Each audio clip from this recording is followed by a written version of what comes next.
Okay, so this set A is the disjoint union of these subregions, which means that the probability of A is the sum of those probabilities. That's part A of the theorem on word, which is right here.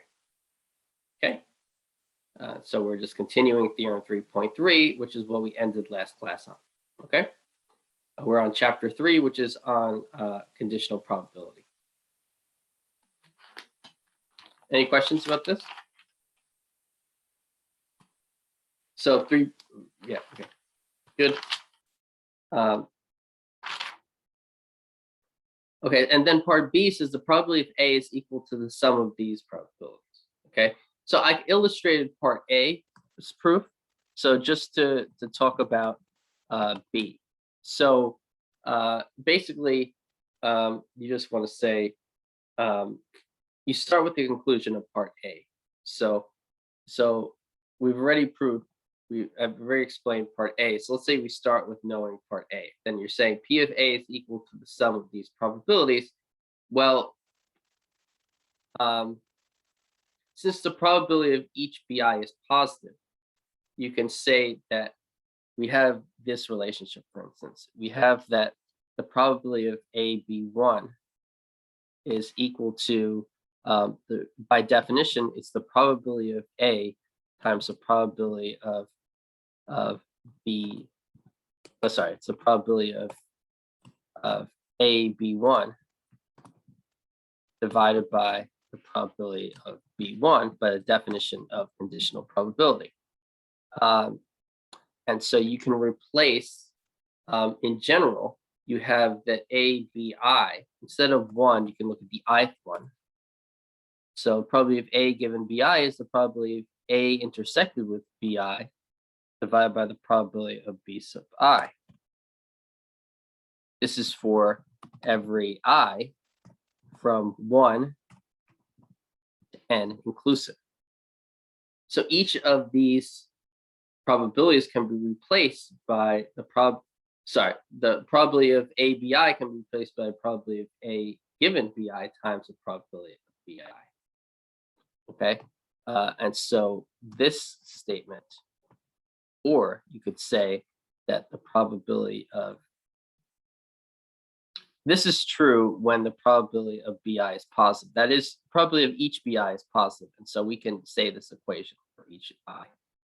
So we have that this thing, by that equation, this is equal, by cross multiplication, is equal to this times this.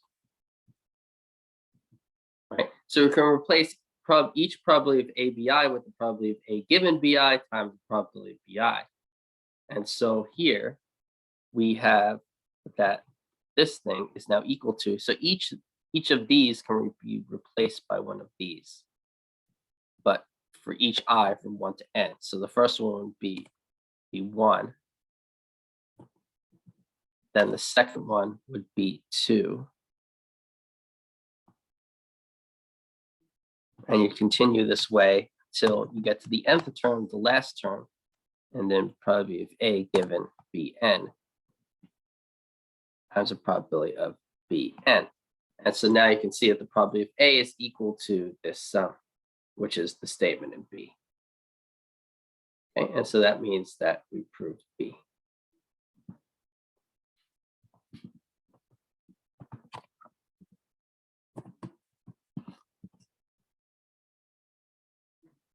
Right, and so that's the proof of, I illustrated A, and then I wrote down the proof of B.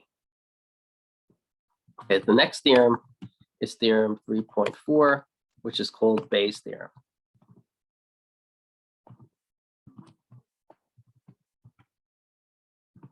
So if the conditions of theorem 3.3 are satisfied, then for any k from 1 to n, the probability of B sub k given A is equal to the following. It's equal to the probability of A given B sub k times the probability of B sub k divided by this.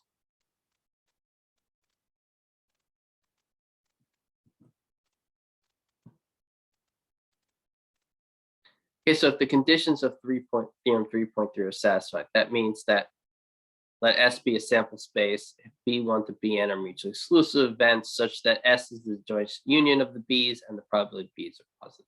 These are the conditions. Okay. So I'm going to add that in. Okay.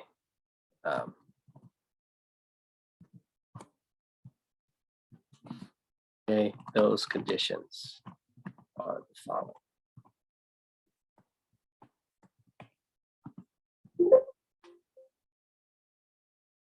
Right.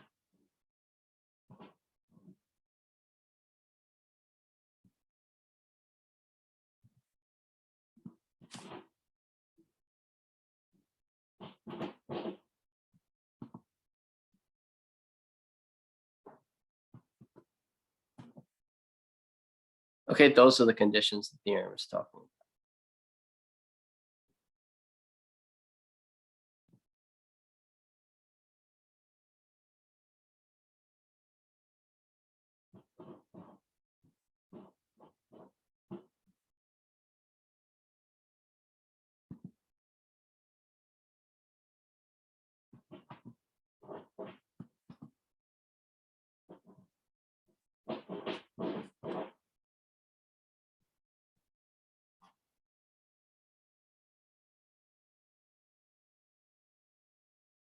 Okay, so that's Bayes' theorem.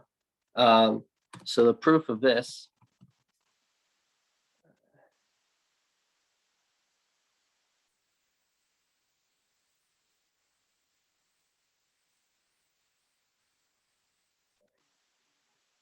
everybody. Okay, so the proof of this, you would just say that the probability of B sub k given A is equal to the probability of B sub k intersected with A divided by the probability of A by a definition. That's by a definition of conditional probability.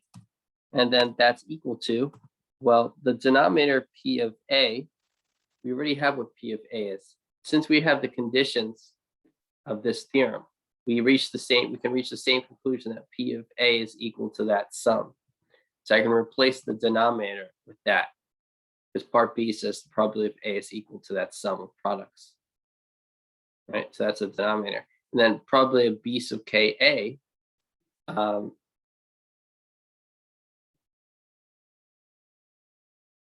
probability of B sub K and A, we have over here earlier that you could express the probability of A B sub I as this product.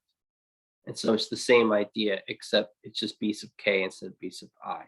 And so here we would simply put this where that's a K. Okay, so we're just we're just plugging in our previous results in the last theorem. We're just using them here. We have that this probability, the numerator probability, that this is equal to this product. And so that's how we get this. And we already have from part B that the probability of A is equal to sum of that products here. So we just substitute these two things. This is equal to this by a definition of conditional probability. The numerator is this and the denominator is that. And then it's done. Yes, that's a very simple, it's an easy proof. Okay, so now I'm going to write out another problem. This is a long example to write down. So this is example 3.9. Suppose at an accounting office, 30%, 25%, and 45% of the statements are prepared by Miss Jones,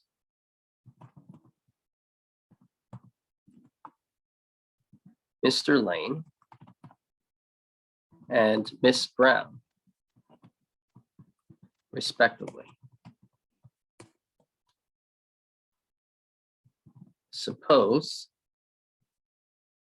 0.01%, 0.005%,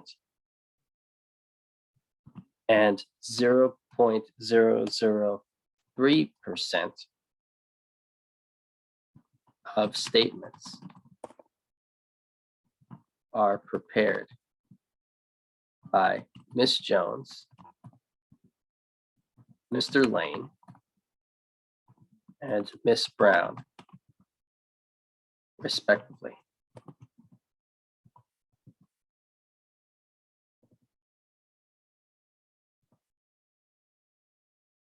Suppose that those percentage of statements are prepared by those three people respectively are an error. If a statement is an error, what is the probability that it was caused by Miss Jones?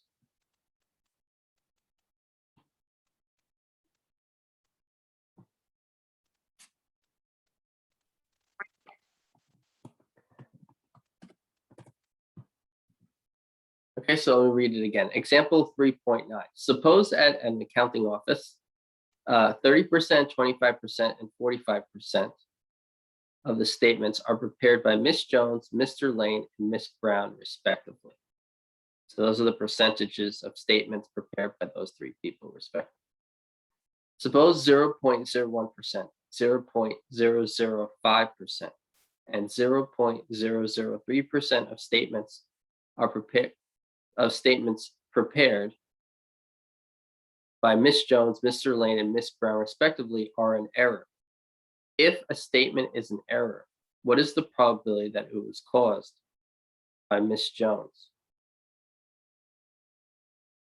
Okay, so the first thing, that's the easiest thing to do usually to start things off, is to introduce some notation.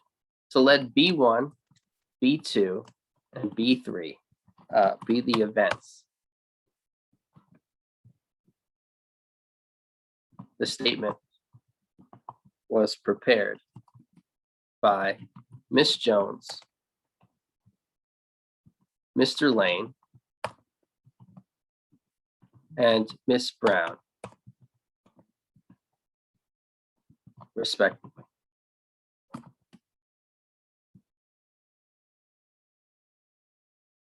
Okay, and let E be the event of an error in the statement.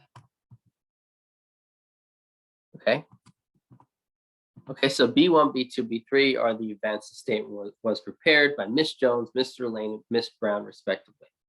And we're going to let E be the event of an error in the state, E for error. Okay.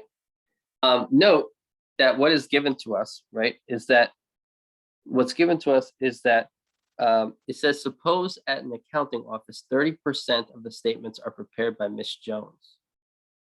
So that means that if 30% of the statements are prepared by Miss Jones, that means the probability of B1, the probability that the statement was prepared by Miss Jones, is equal to 0.30 or 30%, right? Also, the probability of the event B2, which as we define is the probability that Mr. Lane prepares a statement, that's given to us as 25%. So this is equal to 0.25. And then also, we're also given that the probability of event B3, the probability that Miss Brown prepares a statement is 0.45 or 45%.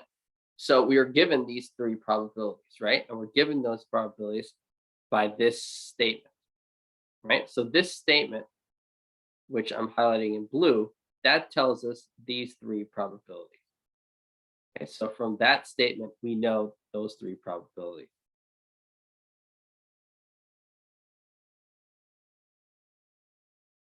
Okay, now here in the next sentence, we say, suppose that 0.01%, 0.005%, and 0.003% of statements prepared by those three people respectively are in error.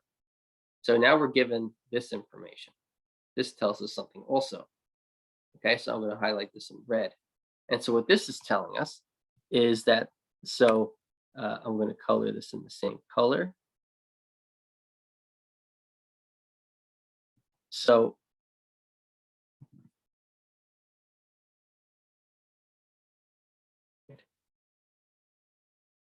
what's given to us is there. Okay, so what's given to us is that, well, we're given the probability of an error, right? Suppose these are the these percentages of statements prepared by these people are an error. So basically, we're saying that we want an error given that one of them made the statement. Okay, given that B1 stands for Miss Jones, given that Miss Jones prepared a statement, right? Given that Miss Jones prepared a statement, what is the chances of an error, right? Saying that 0.01% of statements prepared by Miss Jones are an error. Saying 0.01% of statements prepared by Miss Jones are an error is saying that given that Miss Jones prepared a statement, the chances of an error is 0.01%. So 0.01% is equal to 0.0001. Move the decimal point over 2 more places. Now there are 3 zeros. Okay, so we're given that. So we're also given that the probability of an error, given that Mr. Lane prepares a statement, that's equal to 0.0005%, which is equal to 0.00005, adding 2 more zeros. And we're given that the probability of an error, given that Miss Brown prepared the statement, is equal to 0.0003%, which is equal to 0.00003, adding 2 more zeros. Okay, so we're given these probabilities by the blue sentence. I'm giving these 3 probabilities by the red sentence. And so the question is saying, if a statement is an error, what is the probability that it was caused by Miss Jones? And so this I'm going to label as green. And so what that sentence is telling you is it's telling you that, I want this in green. The question is asking you to find the probability, saying if a statement is an error, that means that the given is that it's an error. What is the probability that it was caused by Miss Jones? Miss Jones is B1. So it's asking you to find the probability that find the probability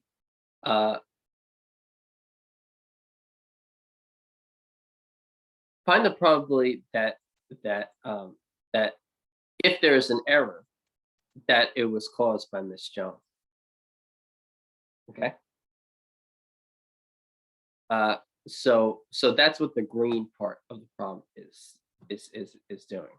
Okay, so I've broken down this example into 3 separate sentences, and I called this thing here. Now, so I'm showing the purpose of each of the 3 sentences. Okay, so now we're left to finding the probability of B1 given E. And so if we just look directly at our very last theorem, this thing, right? Then we can say that this probability of B1 given E is equal to, looking at the numerator, it's the probability of E given B1 times the probability of B1. So see how I have thought of E as being A and B sub K as B1. So it's probability of E given B1 times the probability of B1 in the numerator. And in the denominator, instead of this expression, this is the original expression. Instead of this expression, the A is E. Right? So the A is the E because of the given A instead of given E. So we have an E here. But now we're separating our sample space into B1, B2, and B3. And so I start at B1, then go to B2, and then n is 3. And so I stop at B3. And so it's a sum of 3 products.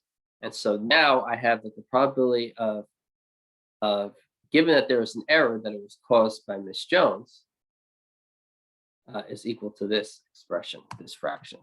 And so we just need to compute the numerator and denominator.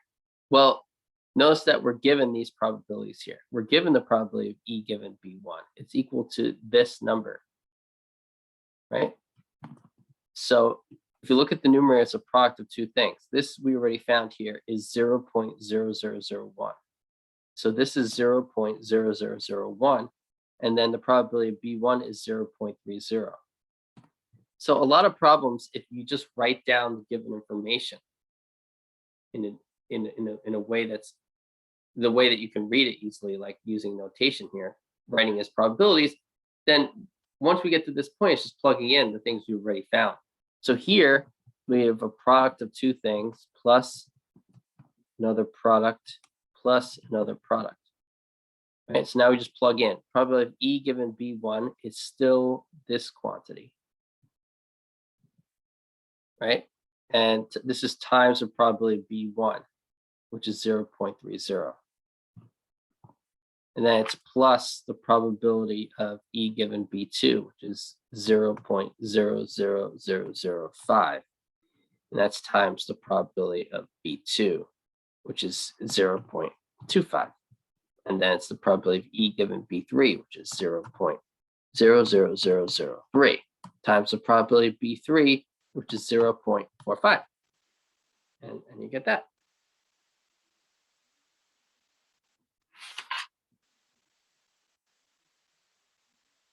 And so then that's equal to 0.5357. Okay, and that's the answer to the problem. If a statement is an error,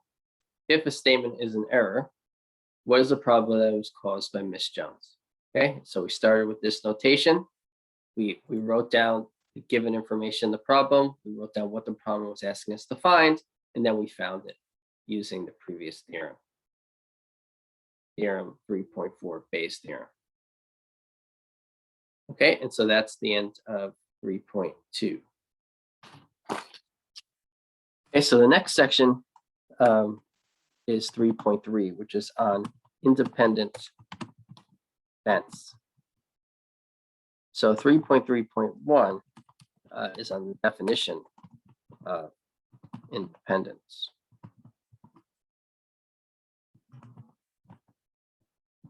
So this definition 3.2 says events A and B are independent if the probability of AB is equal to the probability of A times the probability of B. Otherwise, the events are dependent.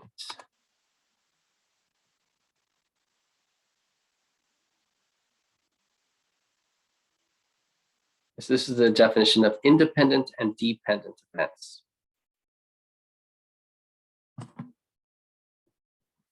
Another definition 3.3. Events A1, A2, ... AN are independent if the probabilities of the intersections of any 2, 3, ... up to and including, or n of these events equals the product of their respective probabilities.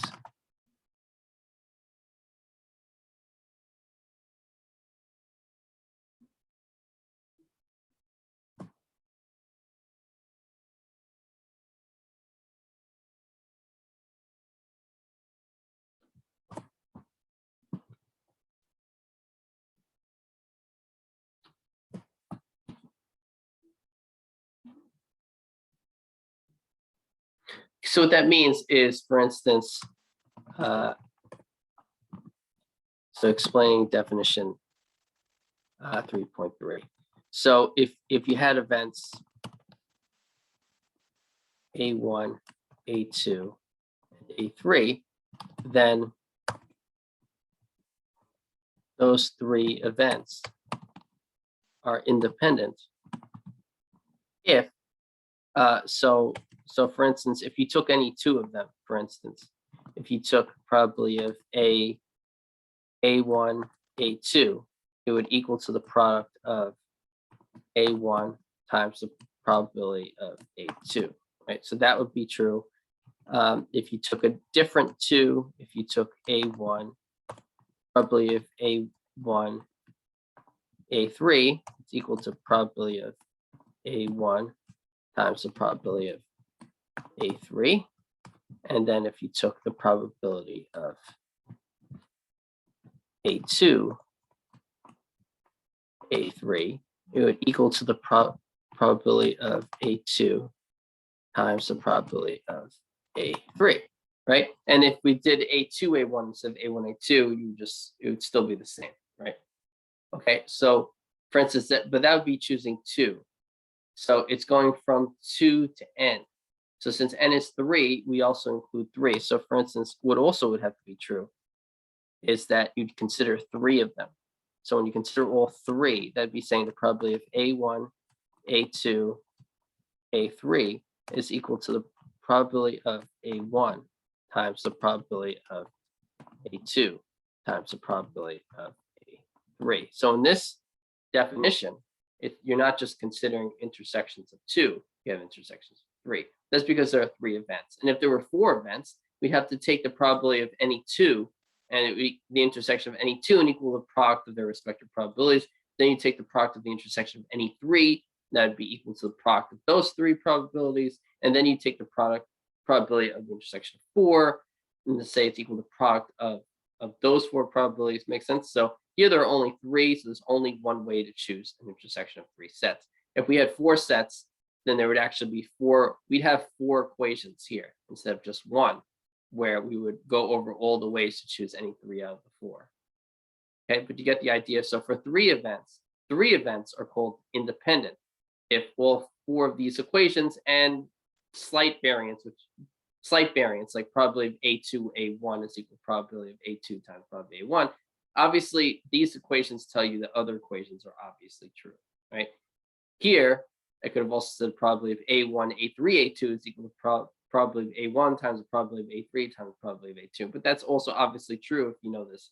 Okay, so basically, without adding obvious other equations from these 3 are independent if all these equations are true. Okay, and so that's explaining that last definition. Okay, so 3.3.2 is on the meaning of independence. Okay, so so an observation: if events A, B are independent, and the probability of A is positive, and the probability of B is positive, then A intersection B is not equal to the empty set.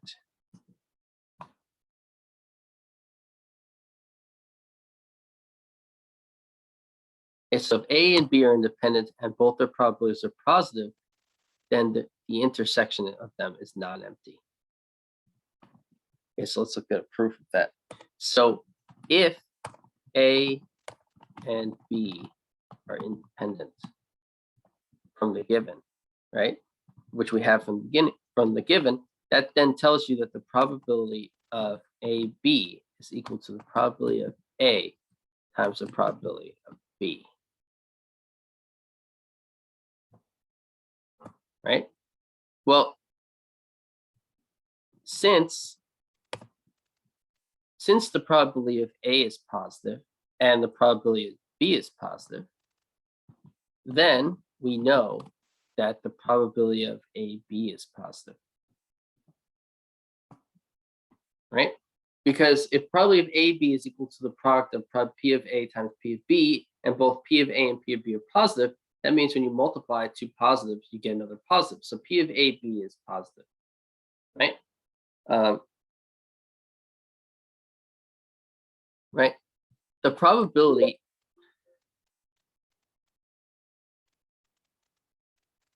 I don't know what I did. To the settings, click the button. Okay. The probability of the empty set is equal to 0. Okay. So if the probability of AB is positive, it means it's not 0, right? So if the probability of AB is positive, then the probability of AB does not equal 0. Okay. Well, that means that AB is not equal to the empty set, right? Because if it was equal to the empty set, then its probability would have to be 0. But since its probability is non-zero, we can say it's not the empty set. So intersection B is then AB, which is another notation for intersection B. Intersection B is not empty, and we're done. So the proof is now done. So we now prove that observation. Next is theorem 3.5. If events A and B have non-zero probabilities, then they are independent if and only if the probability of A given B is equal to P of A and the probability of B given A is equal to P of B. Okay, so I put this in the next line because your assumption is that A and B have non-zero probabilities, and the conclusion is that this statement is equivalent to this statement, meaning these two statements have the same truth value.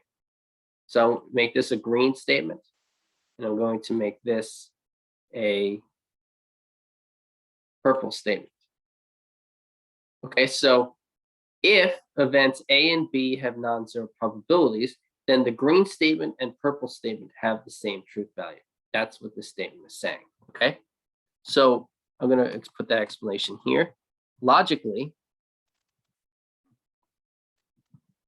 the theorem is saying that if events A and B have non-zero probabilities, then the green statement and purple statement have the same truth value. And that means either both the green and purple statement are both true, or both the green and purple statement are both false. That's what this theorem is saying. If events A and B have non-zero probabilities, then the green and purple statement are either both true or both false. Okay? It doesn't say that either of them are true, and it doesn't say that either of them are false. It's saying they're both true or both false. They're saying they both have the same truth value. That's the conclusion. Okay. Okay, so it's important to know logically what statements are saying, right? And so in order to logically understand statements, you have to break them down, right? This is an if-then statement. So this part is called the assumption of an if-then statement. That's what you're assuming. And then after then is the conclusion. And so given the assumption, you can then reach the statement is saying with this assumption, you can then reach that conclusion. And then you have to understand, well, what is the assumption? Well, events A and B have non-zero probabilities. That's simple enough. But the conclusion depends on knowing a little bit discrete mathematics, right? Knowing the meaning of IFF and only if, that's saying these two statements have the same truth value. Okay, so the conclusion is that those two statements have the same truth value. Okay, so let's give a proof of this theorem. So if A and B are independent, then the probability of A given B is equal to the probability of AB divided by the probability of B. That's by the definition of conditional probability. Now, what that implies then that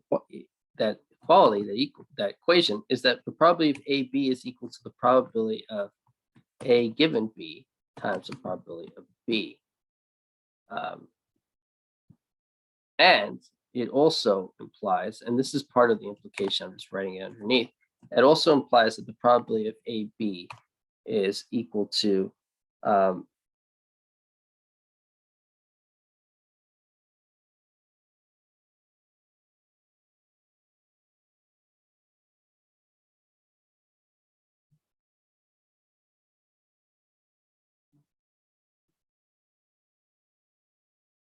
and so, okay, so then here's our, so if events A and B have non-zero probabilities, then we have an if and only if statement, right? So what we're doing here is we're doing the forward direction of this proof.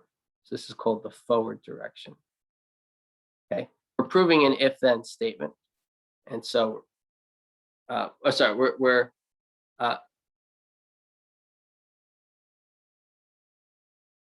we're assuming, okay, let me logically explain. We are assuming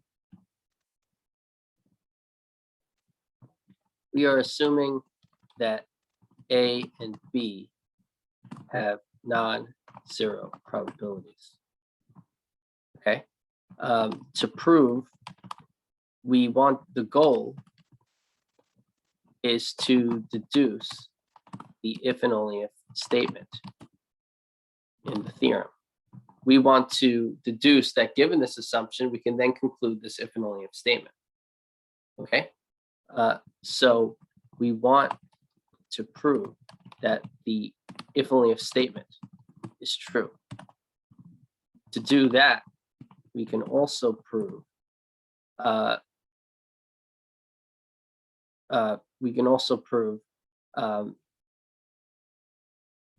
each direction of the biconditional statement one at a time. Okay, so what that's saying is if you have something like A, if only if B, that statement is equivalent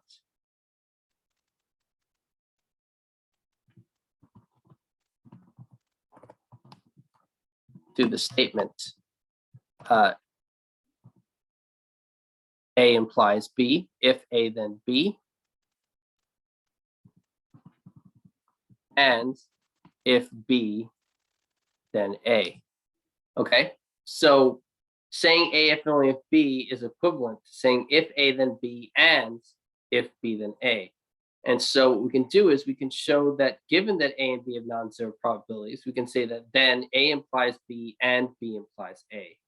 Or in this case, we can then say that if they are, given that the A and B have non-zero probabilities, then we can say that if they are independent, then these two equations are true. And if these two equations are true, then they are independent, okay? And so by this forward symbol, I'm saying I want to first show the forward direction, that if they are independent, then these two equations hold. So if A and B are independent, then I want to show that for the forward direction that these two equations hold. Well, so what we have is, so we want to then show that the probability of A given B is equal to P of A. We're given that A and B are independent, which means that since they are independent, the probability of AB is equal to the probability of A times the probability of B by the definition of independence, right? And so this is by independence of AB, right? And so we have these two equations. Well, P of AB is equal to this and P of AB equals that. And so that means that this is equal to that. And so therefore we have that this is equal to this. Well, we know we are assuming that A and B have non-zero probability. So P of B has non-zero probability, so we can divide by P of B. But when we divide by P of B, if it was 0, then we'd have 0 equals 0. And so we couldn't reach any conclusions there. But since P of B is non-zero, we can divide both sides by it, and then we get that P of A given B equals P of A. So we then see that this first equation is true. Okay, and so very similarly, we can show the other equation is true. So meaning, if you have the probability of B given A, this is equal to the probability of AB divided by the probability of A. And that implies that the probability of AB is equal to the probability of B given A times the probability of A. And by independence, we already know that the probability of AB is equal to the probability of A times the probability of B by independence of AB. And so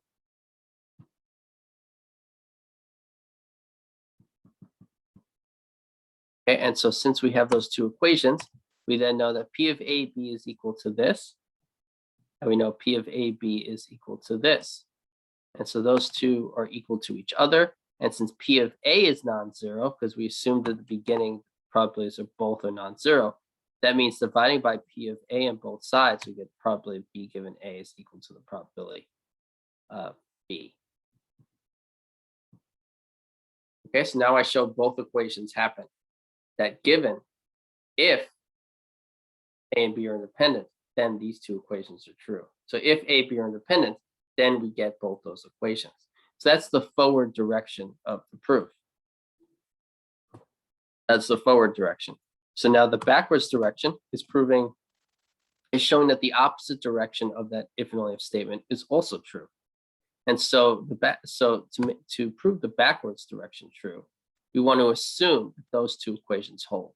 So if the probability of A given B equals P of A,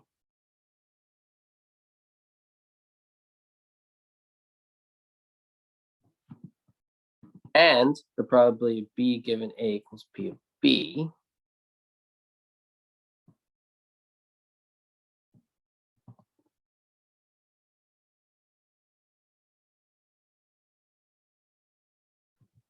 then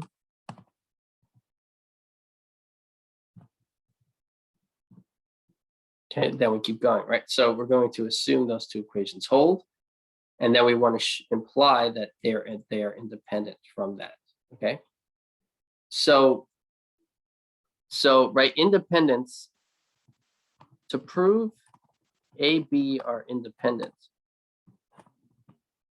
we need to show that the probability of AB is equal to the probability of A times the probability of B. That's the definition of two events being independent. That's all we need to show, that equation. Okay, well, the probability of A given B by definition of conditional probability is equal to the probability of AB divided by the probability of A. And I can say that probability of B. I can say that because probability of B is non-zero. So if the probability of B is non-zero, then by definition of conditional probability, these two are the same. The reason why I thought of this, you think of this initially, is because this expression involves P of AB. So we want to prove something about P of AB, and this equation has it in it, and we're talking about conditional probability. So it's like the perfect match. So P of AB is equal to then P of A given B times P of B by cross multiplication. Well, we already given that P of A given B equals P of A. So I can replace P of A given B with P of A. That's P of A times still P of B. And so I just showed, that proves, and so we're done. So now I showed that P of AB equals P of A times P of B. And so, now that means that AB are independent. And so I'm done with the backwards direction So I proved the forwards direction here and the backwards direction here. So assuming that A and B have non-zero probabilities, I then showed that both the forward direction and the backwards direction are true. And so since both directions are true, that's equivalent to showing that A, if and only if B is true. Okay, equivalent meaning this statement has the same truth value as this one.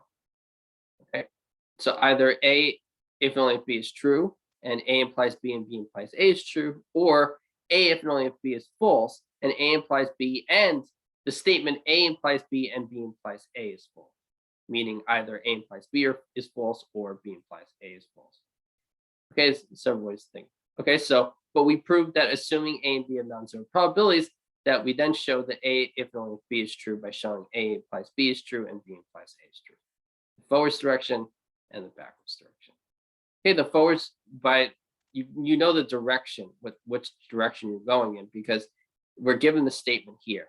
So the forwards direction is saying if the left thing is true, then the right thing.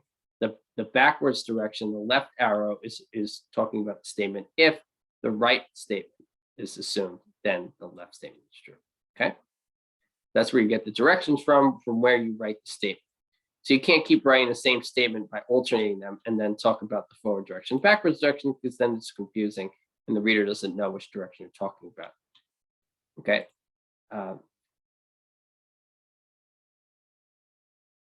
So you wrote, Kishan, you wrote an and symbol. There's no and symbol. It's P of A times P of B. So and, forget and, there's no plus and no intersection. The probability of an event is a real number between 0 and 1 inclusive. So when I say that the probability of A equals P of A, and then with a P of B next to it, here I mean multiplying two numbers. So it's saying that the probability that A and B happens is equal to the probability of A, which is a number, times the probability of B, which is a number. Make sense? That's an understandable question. That's not a bad question. It can get confusing with when two things, A, B, right? When I write A, B next to each other, I don't mean multiplication, right? A, B means the intersection of two events, right? But here, P of A next to P of B means a number times another number. And so this is another case of where context matters in mathematics. Putting two things next to each other in one case means multiplication, and in another case means intersection. So you have to get from the context of what you're reading what something means. You can't just say, oh, well, if two things are next to each other, that means multiplication. And you can't just say if two things are next to each other means intersection. It all has to do with where the thing is happening. Okay, so that's a good question. And so that's a normal question students have. When two things are next to each other, it's confusing what that's saying. Here it's multiplication. Okay, two numbers. Okay, so I proved that. Okay, so next is consequences of theorem 3.5 and the definition of independence. Okay, so consequences of that. So A, if events A and B are independent, then events A prime and B prime are independent.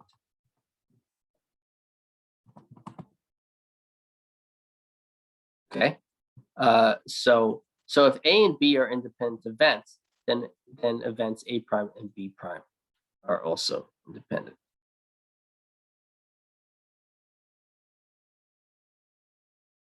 Okay, and B, if events A and B have non-zero probabilities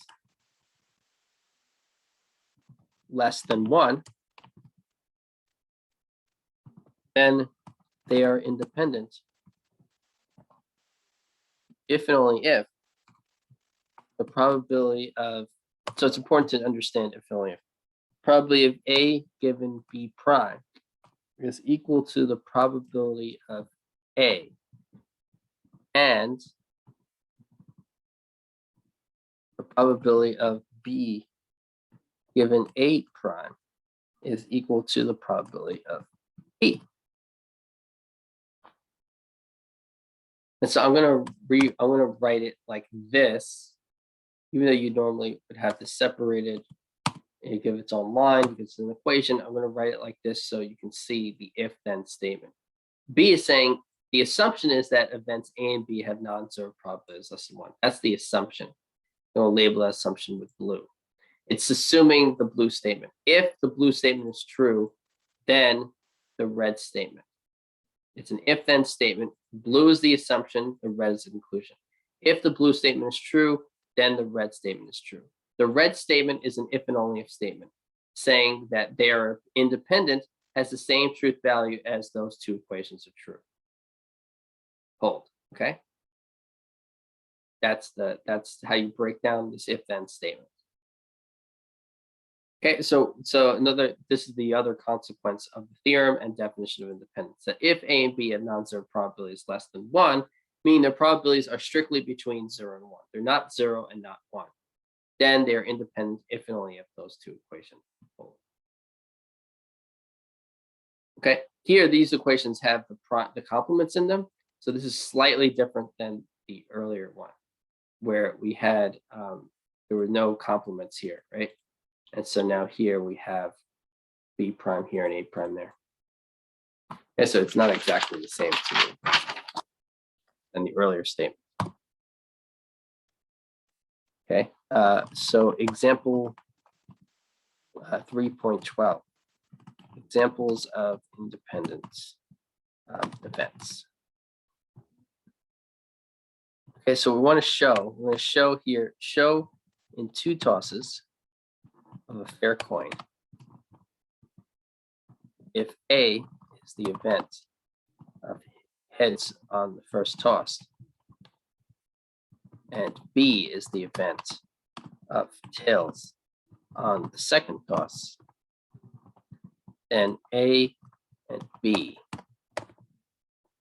are independent. Okay, so the experiment is we have, actually, I'm going to do this on the whiteboard. Okay, and let's do this on the whiteboard. So on the whiteboard,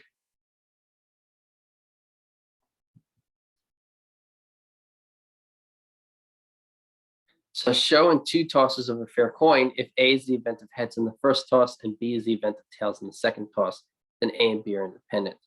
So to show that A and B are independent, all we need to show, so the goal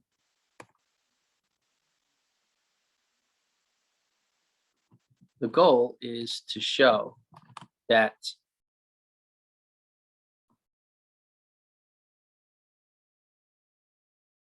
the probability of AB is equal to the probability of A times the probability of B, right?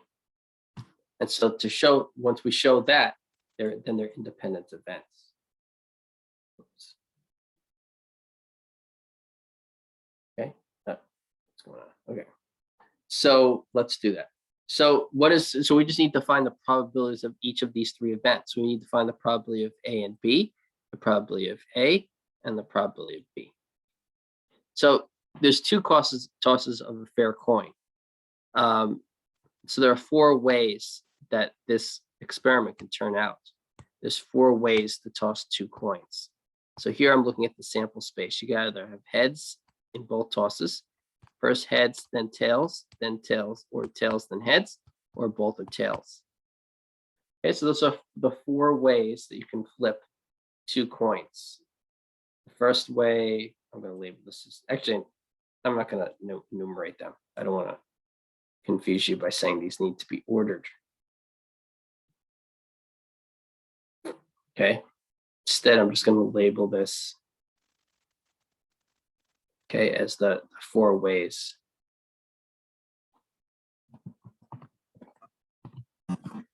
To flip a coin twice.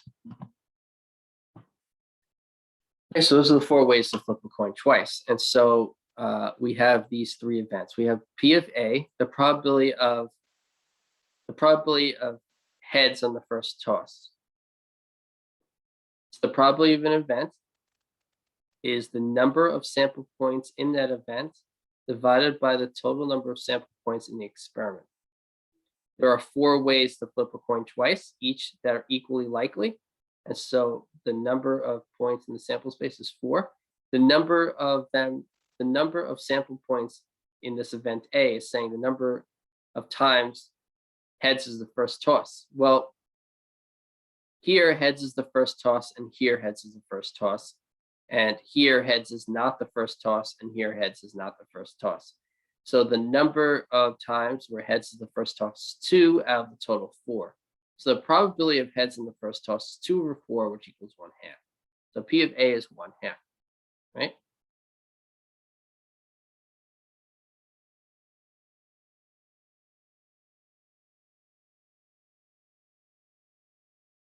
Okay, and then so for P of B, want to find P of B. So P of B is the probability of the event of tails in the second toss. Probability of tails in the second toss, it's the number of sample points in the event B divided by the total number of sample points in the sample space. So the denominator, the number of ways to flip a coin twice is 4. So there are 4 sample points in the sample space. They're each equally likely to occur, right? The probability of each is 1/4, right? Each of the 4 ways to flip 2 coins twice has a 1/4 chance of happening. The number of them, we want to count the number of times tails is on the second toss. So here tails is on the second toss, and here tails is on the second toss. So those 2 are members of event B. But here tails is not the second toss, and here tails is not the second toss. So there's a total of 2 sample points in the event of tails in the second toss. This one and this one. So the probability of B is 2 over 4, which equals 1/2. Okay, so P of B is also 1/2.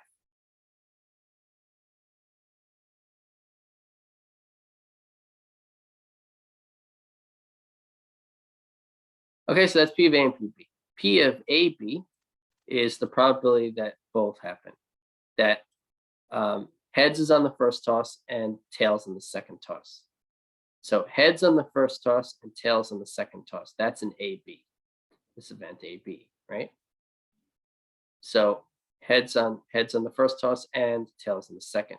Now, this is not heads in the first and tails in the second. This is not heads in the first and tails in the second. And this is also not heads in the first and tails in the second.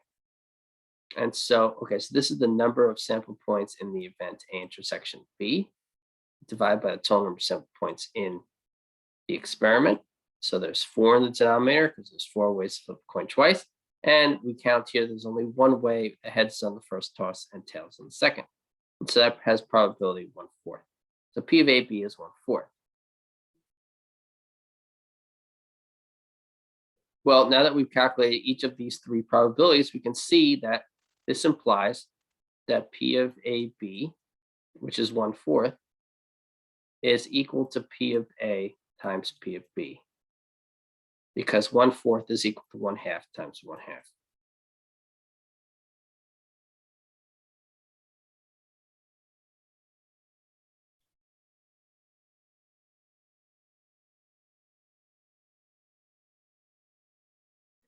All right.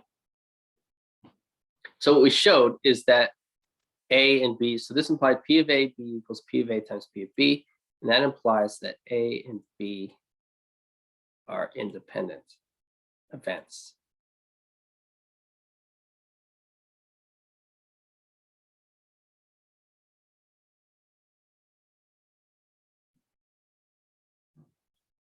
Okay, so that implies that A, B are independent events. Okay, any questions about this?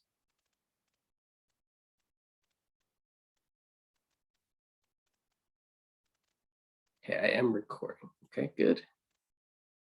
Okay, so that is shown on. Okay, so that's that example.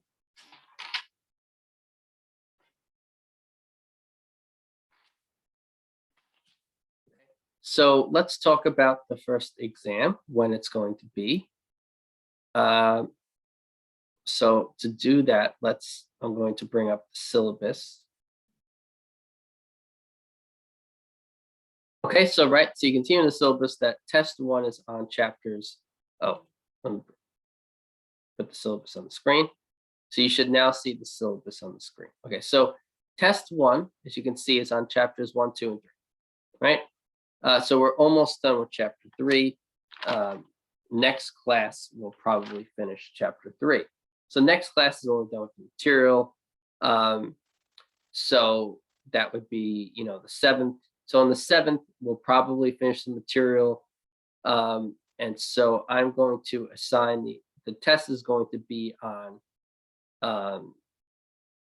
October 19th. We have class October 19th, right? There's no days off on the 19th, I don't think.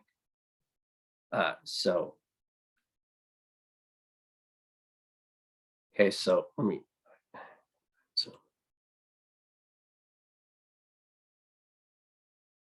Okay, so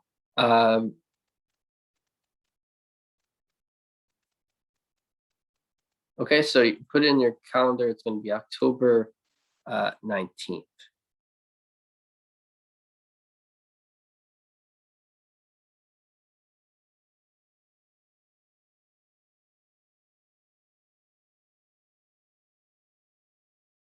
Very good. Okay, so I'm going to type this down, put this down. Okay, so announcements. Test 1 is on October 19th. That's 2 weeks from today. Okay, the test 1 is during class and starts at the start of class. Okay, so that's that. Yeah, we do have class. I'm just if somebody knew something I didn't know, but yeah. So we have class on October 19th. Not a problem. Test 1 is on October 19th. Test 1 is during class and starts at the start of class. Okay. The test will be online. Right. This class is fully online. Everything is online. So you have to make sure you're here. So you have Zoom, right? So you're going to be taking the exam over Zoom. It'll be live. This is not a take-home exam. It's as if you're taking an exam in the classroom. Okay, so you're not allowed to use any books or anything to aid you. I'm going to give you the exam on the screen, and you have to answer the questions yourself. So online, if you go to Blackboard, so let me go to Blackboard now for you. Am I sharing on the screen right now? I am, right? Okay, so I'm going to stop sharing for a second. I'm going to sign into Blackboard. And so I'm just going to show you where there's things on Blackboard for you to study from. Okay, so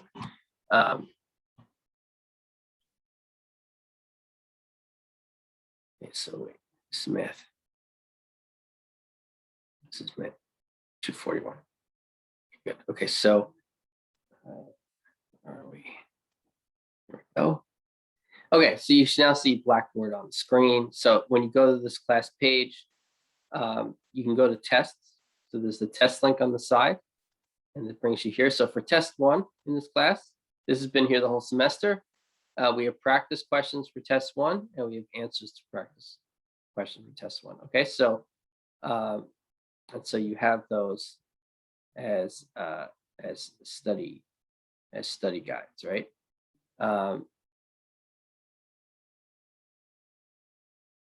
Okay, good. So basically, you just need to go over the homework, right? So if you go to homework here, right?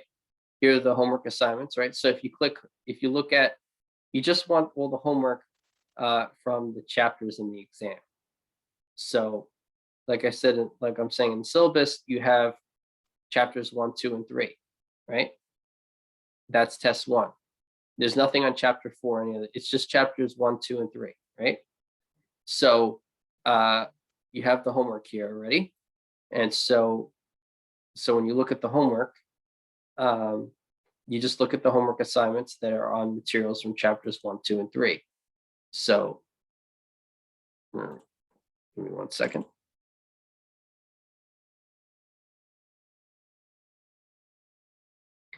So for instance, where are we? Homework 1, right, is on chapter 1. Homework 2 is on chapters 1 and 2. Homework 3 is chapter 2 material and chapter 3 material. It's homework 3. Okay, homework 4 has a little bit more material here. Okay, so the material from the homeworks is just what you would think it is. It's just all the homework on chapters 1, 2, and 3. So it's up to this point, okay, in homework 4. So the cutoff point is in homework 4 when we're done with the chapter 3 material. That's the cutoff for test 1. Okay, so test 1 material is up to this point. So you want to make sure you can do all these homework. It's a lot of there are a lot of problems here, so there's plenty to study from. And then to help you on the exam, and I made a practice test for you. And so you can just take the practice test to prepare for the exam. Okay, so these are again the homework assignments that you've been going to, and then to prepare you go to tests, test 1, and the practice test. And then I typed with the answers, and the answers are here. So after you take the practice test, look at the answers. Okay, I would wait to take the practice test until you feel you're ready from the homework here. If there's stuff in the homework that still doesn't make sense, it may not be a good time to take the practice test, right? The best time to take the practice test is when you think you might be ready to take the exam. And it's a test to see if you do good on the practice exam, then you say, okay, I thought I was ready for it, and I did well in the practice exam, I'm ready. If you don't do good in practice exam, then you were wrong. You're not yet ready for the exam, and you keep studying, right? So I'll give you some review for the exam. So the exam is on the 19th. So the class before is the 14th. That's always the best time for students to class right before. So the review is on the 14th. Okay, so so the review for test 1 is on October 14th during class. Okay. We'll also be covering some material, but I'll also have time during that class for the review. Okay.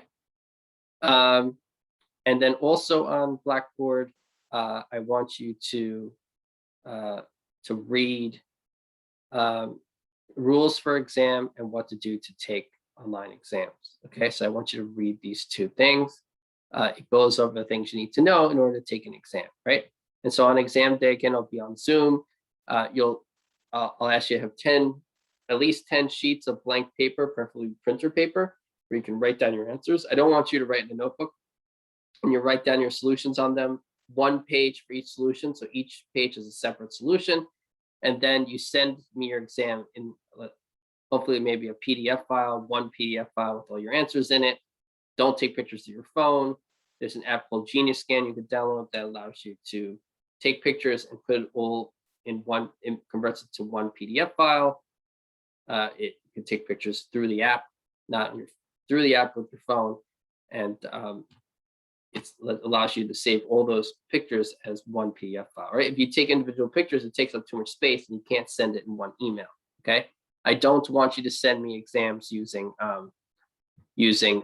Google Drive, right? So sometimes students don't intend to do that, but because an email is too big, it then becomes an email that I can only access through Google Drive. So make sure that your email is not sent that way, okay? So I don't want to see your exam through Google Drive. I do not want to, right? So I'm gonna have to ask you to resend it. I might ask you to resend it, or there could be a problem. So make sure it's not sent that way. After the exam, you have 45 minutes to send me the exam, and around 45, 50 minutes after the exam, somewhere around there, I'll tell you when there's going to be another meeting, optional, that you can come back and you can ask me whether or not I received your exam. So you don't have to, if you're responsible, you don't have to worry about whether or not I received your exam, because I'm going to give you around 45 minutes to send it. And then after that 45 minutes, I'm going to have a meeting, and I'm sending the Zoom link through email, through Blackboard, to your email associated Blackboard. You'll come back and you can ask me, did I receive your exam? And if I didn't, you're not in any trouble. You can resend it at that time. I'll let you resend it. So there's nothing to worry about as long as you attend that meeting, because I will tell you whether or not I received it. And if I hadn't, I will let you resend it. Okay? You can't resend the exam the next day, right? If you don't tell me that there's a problem, if I don't know if there's something wrong and you tell me about the next day, I can't really that exam no longer counts. Okay. So yeah, so to talk, it's important to talk about me at that time. Okay. So I want, yeah, Kishan, I want it as a PDF. Usually I want, if you send it another way, I don't have a problem with it. It's just that if you don't send it as a PDF, you're going to have a problem sending it. It's much easier if you do it my way. Send it as a PDF. It will fit in one email and it'll fit easily. Okay. Students often say, okay, I'm going to do another way because I don't know what he's talking about. And then I sit there for 10, 20 minutes while they try to figure out how to send it. And then they do send it my way. And it works in like a few, 2-3 minutes. So if you do it my way, we're all happier. It's much easier. It won't take you as long to send. We'll all be happy that way. Okay, so that's it for today. You now know. Oh, sorry, don't leave yet. And I'm going to assign homework. Okay, so we are on. So we're there. A million things going on my screen. Okay, so.